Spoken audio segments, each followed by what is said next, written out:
नमस्कार hand news देख रहे हैं आप। मैं हूं आपके साथ साधना मतलब हमारे से खास कार्यक्रम 2 दिन भारत बंद। तो जिस तरह से आपको पता है कि 2 दिन के लिए भारत बंद है, ऐसे में सरकार की नीतियों के खिलाफ तमाम विभाग हड़ताल पर हैं।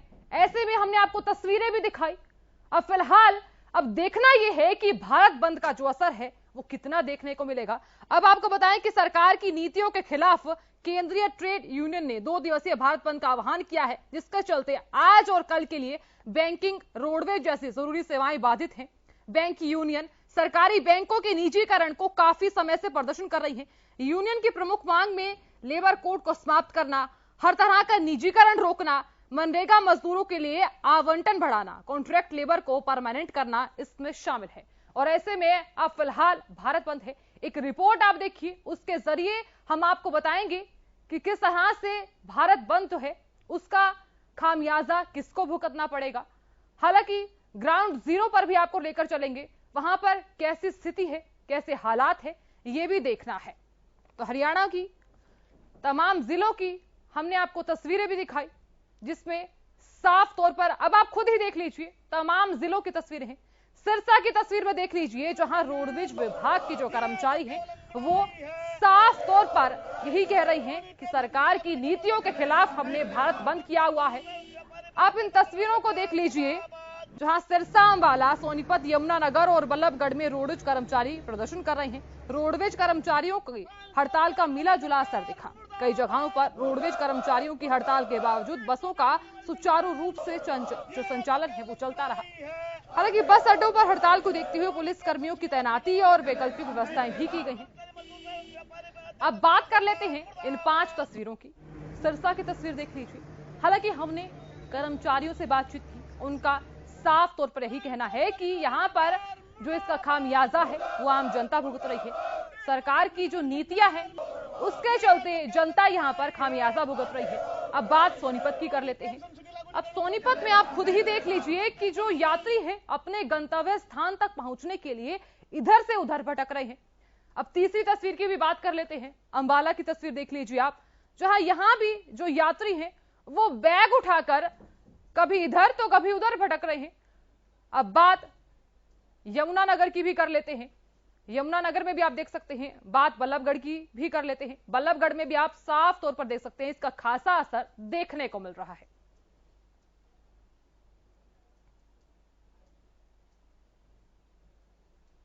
दो दिन के लिए भारत बंद है, इसका असर हालांकि देखने को मिल सकता है। वहीं ग्राउंड जीरो पर आपको सीधे लिए चलते हैं। हमारे साथ मेरे सहयोगी चंडीगढ़ से रवि कालीरमन जुड़ गए हैं। रवि, आपका रुख करना चाहूंगी मैं। फिलहाल आपने जिस तरह से देखा कि 2 दिन के लिए भारत बंद है, इसका जो असर है वो कितना देखने को मिल रहा है चंडीगढ़ में? बिल्कुल साधना, देखिए इस वक्त हम सेक्टर 17 के बस स्टैंड पर खड़े हैं। आईएसबीटी बस स्टैंड है और कहीं ना कहीं जिस प्रकार से कहा गया था कि 28 और 29 मार्च को जो है रोडवेज कर्मी जो है वो हड़ताल पर जाएंगे। एक मोर्चे का गठन किया गया, साझा मोर्चा बनाया गया। मोर्चे में 11 कर्मचारी संगठन हैं वो शामिल हुए।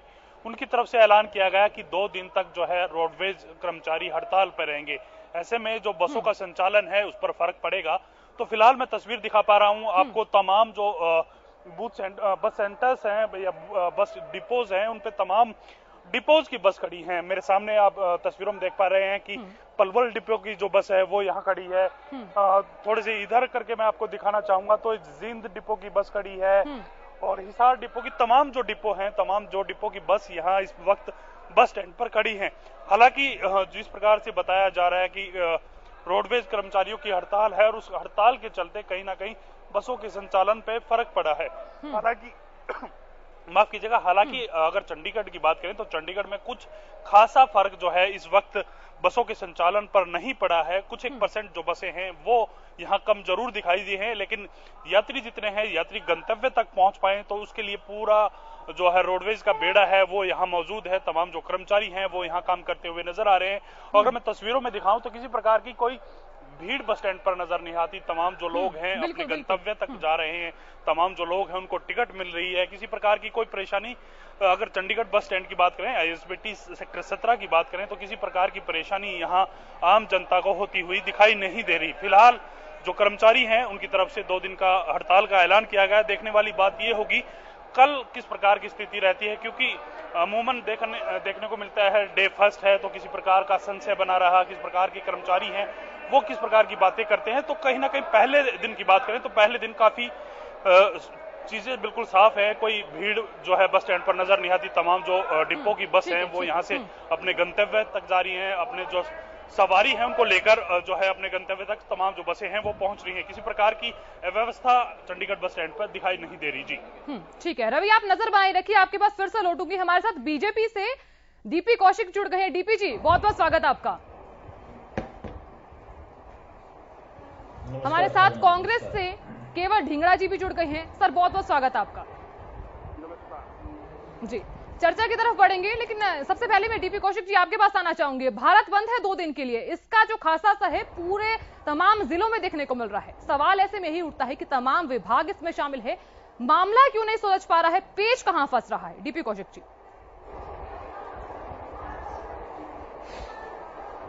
देखिए, चीजें सब कुछ ठीक है, पता नहीं क्यों हमारी यूनियन को ऐसा लगता है कि माननीय प्रधानमंत्री जी जो कर रहे हो गलत है।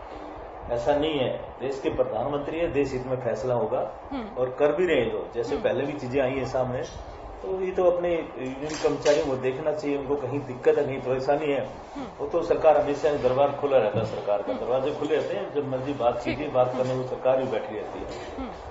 अब ठीक है, धरना प्रदर्शन करना भी इनका जायज अपना है, बनता है, इनका अधिकार है, कीजिए, पर पब्लिकों को परेशानी ना हो, ये प्लीज इस चीज का ध्यान रखें। मैं कर्मचारियों से दरखास्त भी करूंगा, प्रार्थना भी करूंगा कि किसी भी नागरिक को कोई परेशानी ना हो, इसका जरूर ध्यान रखें। ठीक है, डीपी कौशिक जी आपके पास फिर से लौटूंगे। हमारे साथ केवल ढींगरा जी भी बने हुए हैं, कांग्रेस से हैं ये, आप क्या कहेंगे? क्योंकि डीपी कौशिक जी ने तो कह दिया कि इनका अधिकार है, लेकिन सरकार अपना काम कर रही है, आप क्या कहेंगे? देखिए, बिल्कुल अधिकार तो है उनका धरना प्रदर्शन करना, और धरना प्रदर्शन जैसे कि आपने रिपोर्ट भी दिखाई कि सभी लोग अपना कार्य रूप प्रॉपर कर रहे हैं, कोई बस से नहीं रुकी हुई, कोई कुछ इस तरह का नहीं है, और भारत बंद भी इनको नहीं दिख रहा है। और ये बेसिकली क्या है कि जो रोडवेज है वो कर्मचारी जो है वो अंदर से तो डरे हुए हैं कि ये अगर हम कोई अपना सारी चीज बंद करते हैं तो ये एस्मा लगा के हमारे खिलाफ जो है कर्मचारियों के खिलाफ कार्रवाई करते हैं, और कार्रवाई करने के बाद उनको केसों को भुगतना पड़ता है, लंबा लंबा चलाना पड़ता है।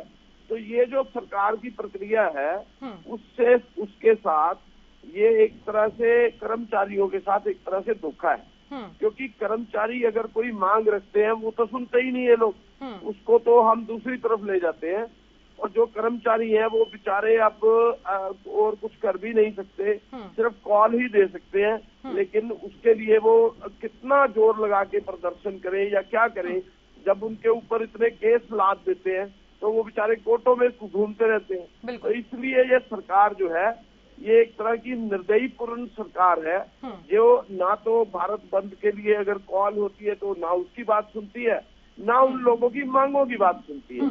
जब तक उनकी मांगे नहीं सुनी जाएगी तो कैसे किसी चीज का उदाहरण हो सका है। ये सोचते हैं कि हमें वोट तो लोग मिल ही जानी है, इसलिए हमें क्या जरूरत है किसी की बात सुनने की। तो ये इस तरह का जो वातावरण है ये देश के अंदर है। ठीक है, केवल ढींगरा जी बने रहिए आप हमारे साथ। डीपी कौशिक जी आपके पास लौटना चाहूंगी मैं। आपने सुना केवल ढींगरा जी ने क्या कहा कि ये हमारी सुन ही नहीं रहे, या फिर यूं कह लीजिए कर्मचारियों की सुन ही नहीं रहे हैं। ऐसे में सवाल ये भी उठता है कि यहाँ सरकार ना तो रोडवेज कर्मचारियों को पक्का कर पा रही है, ना ही आंगनवाड़ी जो कर्मचारी हैं उनको पक्का कर पा रही है, तो जो पेच है वो कहां फंस रहा है? डीपी कौशिक जी। देखिए साधना जी, मैंने कहा ना, चीजें सरकार के हाथ में होती है, सरकार अपने हिसाब से करती है। मैंने एक चीज पहले भी इस चीज पे बहस हो चुकी है कि देखिए सरकार को पक्का करना होता है, लेकिन वो एक तरीके कानूनी इसके दाव पेच होते हैं, वो सब कुछ सरकार को देखना होता है कि ऐसी बहुत सारी ट्रेड यूनियन होंगी उसके बाद भी कि सबको कॉन्ट्रैक्ट पे भी वाले आएंगे, बाद में बहुत सारी चीजें हैं जो सरकार को अपना देखना होता है। बट जिस तरह से ढींगरा जी कह रहे थे, केवल जी को तो शायद ये तो अभी पता होगा 10 साल का कोई रामराज नहीं था हरियाणा के अंदर, कितने धरना प्रदर्शन होंगे। तो ये एक मौलिक सी बात है कि लोग करते हैं, बहुत सारी यूनियन ऐसी होती हैं किसी न किसी टॉपिक पे जाके सरकार से अनबन हो ही जाती है और वो उसका समाधान हमें निकलता है। तो मैं कहता हूँ मेरे ख्याल से हमारे 7 साल के दौरान की सरकार में सबसे ज्यादा तो इनकी सरकार के अंदर हुआ था। तो तब क्या हुआ था, तब क्या सरकार सुनती नहीं थी क्या? तो ये सब चीजें नहीं होती कि सरकार को क्रिटिसाइज करना, इन सब चीजों के पीछे कोई कानून अपना काम करता है, कानून देखी जाती है किस तरह किसको क्या किया जाता है, कैसे पक्का किया जाता है, सब चीजें देखने के बाद ही सरकार फैसला लेती है।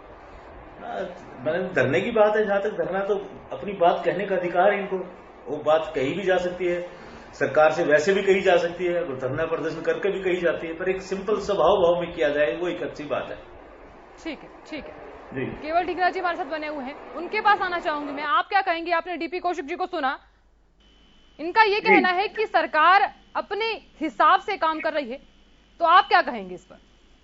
देखिए, मैं वही बात कह रहा था, ये अपने हिसाब से काम कर रहे हैं। ये सोचते हैं कि वोट तो हमें मिल रहा है, हमें कर्मचारियों से क्या लेना है, हमें अगर इनकी मांग सुने ना सुने ये अपना बैठे रहे करते रहे, हमने कच्चे कर्मचारियों को पक्का नहीं करना है, ये सरकार का मन है। और अब चाहे आप अब भारत बंद कीजिए, चाहे आप सारा पूरे कंट्री बंद कर दीजिए, चाहे आप पूरा का पूरा वर्ल्ड बंद कर दीजिए, इनको कोई फर्क नहीं पड़ता। ये भाजपा की सरकार है, ये बहुत ही हठी सरकार है। हठी सरकार आपने पीछे किसानों के सिस्टम में भी देखा, बड़ी मुश्किल से वो कितने पूरे साल भर जो है वो बैठे रहे सड़कों के ऊपर, और बाद में एक ही दम आके माफी मांग के मोदी जी ने वो अपना कानून वापस लेके चलते बने। लेकिन वो लोग जितने 750 जो लोग शहीद हुए, उनके लिए क्या किया? कुछ भी नहीं। तो ये लोग अब जो है सारे लोग ये भी समझ रहे हैं कि अगर देखो कच्चे कर्मचारियों को पक्का तो इन्होंने करना ही नहीं, ये तो मेरे से आज आप लिख के ले लीजिए, कोई बात नहीं सुनेंगे नहीं किसी भी कर्मचारी की, और कर्मचारियों के साथ ये व्यवहार होगा ही, क्योंकि ये सरकार ऐसी है। ये हमारा नाम भी लेते हैं कि हम तो सुनते थे उनकी, अगर वो प्रदर्शन करते थे, अगर वो कोई बात कहते थे तो हम उनको बुलाते थे, उनकी बात सुनते थे, और कच्चे कर्मचारियों को पक्का करने के लिए हमने एक रूल बना दिया था। उस रूल को इग्नोर कर दिया इन लोगों ने, उसको भी खत्म करने का काम किया। तो ये लोग तो करना ही नहीं चाहते कच्चे कर्मचारियों को पक्का, तो करते रहे जितनी मर्जी हड़तालें। ठीक है, केवल ढींगरा जी आपके पास फिर से लौटूंगे। हमारे साथ हमारे सहयोगी रवि भी लगातार बने हुए हैं। रवि, हम बात कर रहे थे भारत बंद है, इसका जो अगर यहाँ पर मैं बात करूं, जो नुकसान होगा, चाहे रोडवेज के कर्मचारी हो या फिर युवाओं हो, जो आम जनमानस है, उनको जो नुकसान होगा उसका खामियाजा कौन भुगतेगा? रवि, देखिए, बिल्कुल जिस प्रकार से भारत बंद का ऐलान है, हरियाणा रोडवेज कर्मचारी ने 28 और 29 तारीख की हड़ताल का ऐलान किया है, तो उसमें कहीं ना कहीं जो खामियाजा है आम जनता को भुगतना पड़ता है, कहीं ना कहीं परेशानी का जो सामना करना पड़ता है वो आम जनता को करना पड़ता है। तो ऐसे में कहीं ना कहीं सरकार को तमाम जो मांगे हैं उन पर विचार करना चाहिए, या फिर यूं कह लीजिए उनको आश्वासन देकर ये तमाम जो हड़ताल है इसका निवारण जो है वो करवाना चाहिए। क्या मांगे हैं? तमाम जो मांगे हैं, मैं एक बार उन मांगों का जिक्र करना चाहूंगा। जो रोडवेज कर्मचारियों की जो हड़ताल है, निजीकरण पर पूर्ण तरीके से रोक लगाने की जो मांग है वो जो है रोडवेज कर्मचारी कर रहे हैं। इसके अलावा विभाग में 14,000 सरकारी जो बसें हैं उनको शामिल करने की जो मांग है वो जो है सरकारी कर्मचारी जो रोडवेज कर्मचारी हैं वो कर रहे हैं। पुरानी पेंशन बहाली को लेकर, खाली पदों पर पक्की भर्ती करने को लेकर, या इसके अलावा जो यूं कहें कि परिचालक व लिपिक का वेतनमान 35,400 रुपए लागू करने को लेकर, ये तमाम जो मांगे हैं। और इसके अलावा जिस प्रकार से कोरोना में जो घाटा हुआ था उसके लिए 2,000 करोड़ का आर्थिक पैकेज देने की जो मांग है वो रोडवेज कर्मचारी कर रहे हैं। इस वक्त हमारे साथ रोडवेज कर्मचारी हैं, इनसे बात करने का प्रयास करेंगे। सर, 28 और 29 तारीख को रोडवेज कर्मचारियों ने हड़ताल करने का फैसला लिया था, तो क्या देखते हैं किस प्रकार की ये हड़ताल है? सर, इसके बारे में तो कुछ परसेंट हड़ताल तो रोडवेज की है नहीं, चल रही गाड़ियां तो क्या मांगों को लेकर जो है हड़ताल की जा रही है, क्या जो है बताया जा रहा है? क्योंकि ऐलान कर लिया है, संयुक्त मोर्चे का गठन कर लिया गया है। संयुक्त मोर्चे में 11 जो आपके जो रोडवेज के संगठन है वो शामिल हैं। पता नहीं सर इस चीज के बारे में।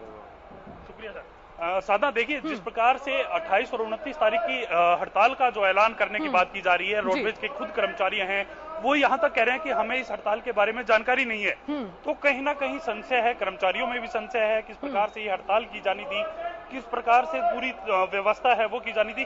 अगर चंडीगढ़ ISBT की बात करें तो किसी प्रकार की हड़ताल यहाँ नजर होती हुई नहीं नजर आ रही। किसी प्रकार की यात्रियों को जो है परेशानी नहीं होती हुई नजर आ रही। तमाम जो बसें हैं अपने गंतव्य तक जा रही हैं। जी ठीक है रवि, आपके पास फिर से लौटूंगी मैं। डीपी कौशिक की लगातार बने हुए हैं।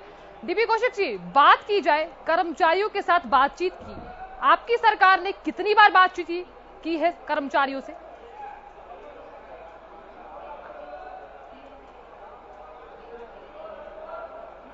धिंगड़ा जी की बात का जवाब दे दूं। ये कह रहे थे कि हमने सरकार इनकी बातें सुनी। बातें तो सुनी जाती है, ऐसा नहीं है। समाधान हमारी सरकार निकालेगी और निकाल भी रही है। एक बात तो धिंगड़ा जी ने मान ली कि इनको वोटें मिल रही है। पहले प्रवक्ता है मेरे भाई जिन्होंने ये मान लिया कि बीजेपी को वोट मिल रही है, तो वो इसलिए मिल रही है कि हम हर वर्ग का ध्यान रखते हैं। हमारा जो प्रदेश का या देश का जो भी नागरिक है वो भारतीय जनता पार्टी पे विश्वास करता है, उनके कार्यशैली पे विश्वास करता है, इसलिए भारतीय जनता पार्टी को वोट मिलती है। दूसरी बात है कर्मचारियों की बात है। कर्मचारियों की बात बार बार सुनी भी गई है। मैंने कहा ना सरकार के संज्ञान में है मैटर, और सरकार इस विषय में एक कानूनी जो भी उनका बनता है सरकार की तरफ से वो अच्छी तरह से, जैसे पहली वाली बंदरबाट नहीं होती, अब हुड्डा साहब ने जो आया जो मन कर दिया। आपके पास फिर से लौटूंगे। हमारे साथ खास मेहमान बाबूलाल यादव जी जुड़ गए हैं, पूर्व अध्यक्ष हैं ये। बहुत बहुत स्वागत सर आपका। नमस्कार सर। बाबूलाल जी, आप हमें सुन पा रहे हैं? हाँ जी, आ रही है आवाज। भारत बंद है 2 दिन के लिए, ऐसे में सवाल ये उठता है कि जो मामला है वो लगातार चल रहा है, जो मामला है सुलझ क्यों न रहा है, पेच कहां फंसा हुआ है, क्या कहेंगे आप? सरकार की विशेष तौर से मैं तो ये कहूंगा कि एक हिटलर से शासन का परिचय दे रहे हैं ये। कर्मचारी हो चाहे मजदूर हो, कर्मचारी और मजदूर ही सब कुछ बनाता है। ये सरकार जब से अस्तित्व में आई है 2014 के बाद लगातार निजीकरण की तरफ पूरा प्रयास है। सभी डिपार्टमेंटों को छोटा कर दिया है। मैं रोडवेज की बात करूं तो 2014 के बाद सीएम साहब ने भी ये कहा कि मैं 1000 बसें रोडवेज के बेड़े में दे रहा हूं। परिवहन मंत्री कृष्णलाल पवार से हमारी बार बार मुलाकात हुई, कहा प्रधान जी 600 बसें आ रही हैं, टेंडर छूट गए, पैसे जमा कर दिए। यानी सफेद झूठ मैं कहता हूं कि जिस दिन ये सरकार आई थी 2015 में 3800 4000 बसों का बेड़ा था, जो सिमट करके आज 2600 2700 के ऊपर आ गया है। आप सहज अंदाजा लगा सकते हैं कि इनकी निजीकरण की नीतियां जो है कितनी प्रभावी हो रही है। बार बार कहने के बावजूद भी पूरा प्रदेश, हमने कहा है कि कोई भी पंचायत, कोई भी नगर पालिका, कोई भी नगर परिषद, कोई भी वर्ग प्रदेश का अगर निजीकरण का हिमायती है और चाहता है कि वो प्राइवेट बसें दे तो हम आंदोलन को अभी वापस ले लेंगे। ठीक है बाबूलाल जी, बने रहिए आप हमारे साथ। डीपी कौशिक जी, अब आप जवाब दीजिए। सुना आपने बाबूलाल यादव जी ने क्या कहा कि सरकार जो है वो हमारी सुन ही नहीं रही है, जो नई बसेस हैं उसको लाने का जो प्रावधान था वो भी नहीं माना है सरकार ने। अब आप क्या कहेंगे? देखिए सरकार के बारे में जो बोल रहे हैं 2500 बसें, मैं कहता हूं 2500 बसें सारी ऑर्डर प्रक्रिया पूरी हो चुकी है और बहुत जल्दी हरियाणा के बेड़े में शामिल होने वाली है। ये माननीय हमारे जो परिवहन मंत्री मूलचंद शर्मा जी ने भी बात की थी, बताया भी था उन्होंने। तो इस हरियाणा प्रदेश के लोगों के लिए यात्रा के मामले में जगह बसें सबसे पहली बार सबसे ज्यादा बसें अब की बार हरियाणा के अंदर आएंगी, और एक जो अच्छी क्वालिटी की बसें जिसे कहते हैं वो हरियाणा के अंदर लाकर जो कर्मचारियों को जो दुख तकलीफ की बात जो कह रहे हैं उसका समाधान करने का सरकार प्रयास कर रही है पूरा। ठीक है, ऐसा नहीं कि सरकार नहीं सुन रही, सरकार ने ऐसा तो कह दिया कि सरकार प्रयास कर रही है, लेकिन ऐसे में सवाल ये उठता है कि 2 दिन तक भारत बंद है, यहाँ पर जो जनता है वो अपने गंतव्य स्थान तक अगर पहुंचेगी तो वो कैसे पहुंचेगी, इसका समाधान आप कैसे निकालेंगे? सरकार ने देखो प्रोविजन किया हुआ है। सरकार दूसरे रास्ते से भी मैंने कहा ना किसी भी यात्री को परेशानी ना हो, ये सरकार इसके लिए काम अपने कार्य करता है और कर भी रही है। और आपने देखा भी, मुझे लग रहा नहीं इतनी कि जो हड़ताल का जो असर है मुझे बहुत कम दिखाई दे रहा है। कर्मचारी समझते हैं वो आजकल जो कांग्रेस के बहकाव में आने वाली बातें होती थी पहले, अब कांग्रेस का कल्चर सामने आ गए इन लोगों के सामने। और मैंने सुना भी था, देख लिया किसने कहा था भी कर्मचारी को पता तक नहीं है भी कोई हड़ताल है नहीं, ऐसे थोड़ी भारत बंद होता है। ये जितने बहकावे विपक्ष वाले जो बहकाने काम करते हैं भोले भाले कर्मचारियों को, इसकी बहकाव में आके कुछ लोग बैठ जाते हैं। तो मैं कहता हूँ ये सब चीजें नहीं होनी चाहिए। विपक्ष को अपने तरीके से काम करना चाहिए, ना कि इन जो कर्मचारी हो बहकाव के, इनको क्या मिलेगा मुझे बताइए। ठीक है, ग्राउंड पे जाके अपनी मैंने एक सवाल किया था दीपी कौशिक जी, मैंने एक सवाल किया था कि आपकी सरकार ने कर्मचारियों से कितनी बार बातचीत की, उस पर भी हम लौट आते हैं, उसका भी आप जवाब दे दीजिए। मैंने आती है तो आप कर्मचारियों से पूछिए ना। मेरी सरकार ने तो बात की, और तो आपके चैनल के माध्यम से आप लोगों को भी पता है आपने कितनी बार ये अर्थ उठाई। और भारत बंद का जहां तक सवाल है, मुझे लग रहा है अभी भारत बंद कितनी बार हुआ है, कर्मचारी की बात तो सुनी गई है, भारत बंद की नौबत कब कितनी आई है। और कांग्रेस राज में देखनी, उठा के देखिए इतिहास, कितनी बार तो भारत बंद हुआ था। तो मैं कहता हूँ आज हरियाणा प्रदेश का कर्मचारी, बाहर का कर्मचारी, सब माननीय मोदी जी के नेतृत्व में वो सब समझते हैं, उनको कोई परेशानी दिखाई नहीं दे रही। मैंने कहा नहीं, बहकावा के काम जो करते हैं विपक्ष जो करता है, ये कुछ लोग ही होते हैं जो बहकाव में आ जाते हैं। ऐसे ही आपने किसानों को देखा होगा, आपने सारी कांग्रेस की पोल पट्टी सामने आ गई थी, आप इन लोगों ने क्या किया था क्या नहीं किया था। तो मैं कहता हूँ इसका हड़ताल को इतना ज्यादा असर ना होके, और ये लोग समझते हैं आज की डेट में कि किसी भी दूसरे नागरिक को किसी तरह की परेशानी ना हो। ये हमारे कर्मचारी भाई बंधु अच्छी तरह जानते हैं, और अगर कहीं भी हड़ताल हो भी रही है तो इस भाव से वो लोग कर रहे हैं। और उनकी बात आपके चैनल के माध्यम से जो भी इनको परेशानी है, सरकार उनकी बात को सुनेगी, और मैं भी इस बात को आगे तक पहुंचाने का काम करूंगा। जी ठीक है, डीपी कौशिक जी आप बने रहिए हमारे साथ। केवल ढींगरा जी लगातार हमारे साथ बने हुए हैं। केवल ढींगरा जी आपके पास आना चाहूंगी मैं, क्या कहेंगे आप? इनका तो साफ तौर पर यही कहना है कि सरकार प्रयासरत है, साथ ही साथ जो हड़ताल है उसका कोई असर देखने को नहीं मिल रहा है। केवल ढींगरा जी देखिए, अभी जो बात चल रही थी वो यही चल रही थी कि सरकार जो निजीकरण का प्रयास कर रही है, या तो खुल के कहे कि हम निजीकरण नहीं कर रहे, ये तो निजीकरण कर रहे हैं, और प्राइवेट हाथों में जो बसें जो प्राइवेट लोगों को दी जा रही है वो विरोध है उनका। उस विरोध के लिए इन्होंने क्या काम किया, उसको कब बुलाया, कर्मचारियों से कब बातचीत की, क्या बातचीत की, ये तो बता नहीं रहे। ये तो ये कही जा रहे हैं कांग्रेस ने ये किया था, हम ये कर रहे हैं। मैं अभी जो उनकी जो मांग है उसके बारे में तो सुनता ही नहीं है। इनको निजीकरण से क्या लेना है, इनको बसें कम हो रही है उनसे क्या लेना है। अगर लोग जो है अपने गंतव्य पर नहीं पहुंच रहे हैं, अगर किसी को इंटरनल रोड पे जाना है, किसी को आउटर रोड पे जाना है, इनको क्या लेना है इस बात से। ये सोचते ही नहीं इस बात से, और इनको कोई मतलब भी नहीं है। इनको सिर्फ जब जिस समय ये वोट लेने जाएंगे, तो अभी मेरे को कह रहे थे कि वोट लेने जा रहे थे तो वोट मिल जाती है। वोट लेते हैं ये हिंदू मुस्लिम करके, वोट लेते हैं ये जाट नॉन जाट करके, वोट लेते हैं ये दूसरी बातों को छेड़ के।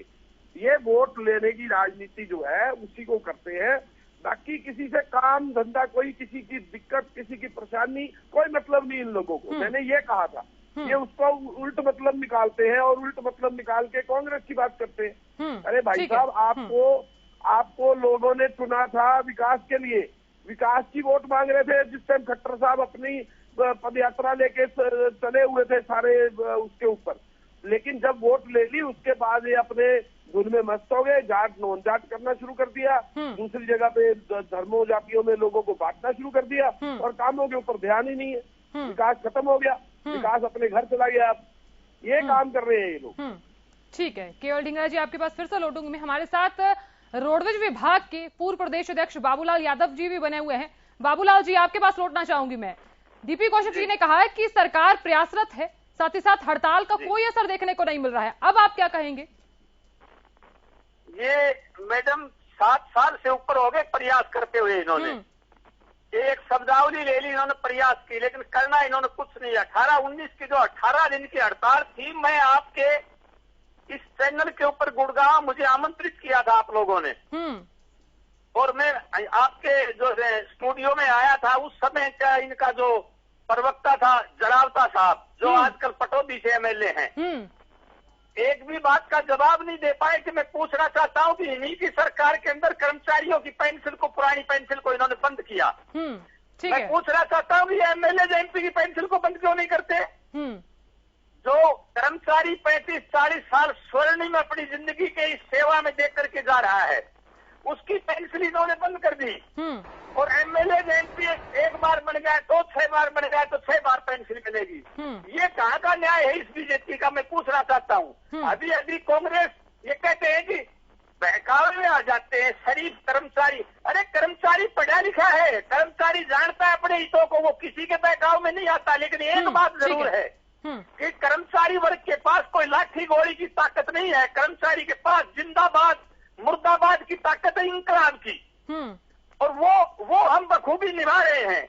अभी अभी आपने देखा होगा इन्होंने एक और हिटलरशाही फरमान में बाबूलाल यादव जी, बहुत बहुत शुक्रिया अपना कीमती वक्त हमें देने के लिए। बहुत बहुत शुक्रिया। डीपी कौशिक जी, आपका भी बहुत बहुत शुक्रिया कीमती वक्त देने के लिए। केवल डिंगरा जी, आपका भी बहुत बहुत शुक्रिया हमारे साथ जुड़ने के लिए। रवि, आपका भी बहुत बहुत शुक्रिया हमारे साथ जुड़ने के लिए। तो फिलहाल के लिए हमारे इस खास कार्यक्रम में इतना ही। देखते रहिए हरियाणा न्यूज।